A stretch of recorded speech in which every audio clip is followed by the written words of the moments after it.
పుణ్యమూర్తిగా రాలా. అధర్మాత్ముడైన వాణ్ణి చీల్చి చెండలేశాడంతే.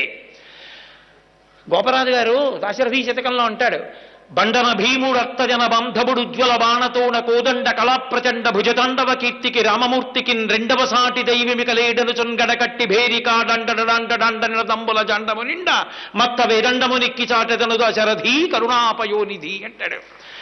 అధర్మమునందు నిలబడినటువంటి రాక్షసుల్ని 14,000 మందిని కూల్చేశాడంతే గంట పైచిలుకు సమయంలో.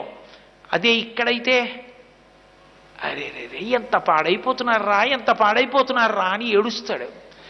వెంకటాచల క్షేత్రంలో ఆయన చెప్పుకున్నాడు లక్ష్మీదేవితో, ఏరుకుంటే ఆ హుండీ దగ్గర తెలుసా, ఆ డబ్బులన్నీ నేను తీసుకుంటాను అనుకుంటున్నావా, కాదు, ప్రత్యేకంగా కొంతమందిని పిలిపించుకుంటా కొండకి. ఎందుకో తెలుసా, కుబేరుడికి వడ్డీ కట్టడానికి డబ్బు తక్కువ అవుతుంటుంది, నాకు పాకెట్ మనీ ఉండదు.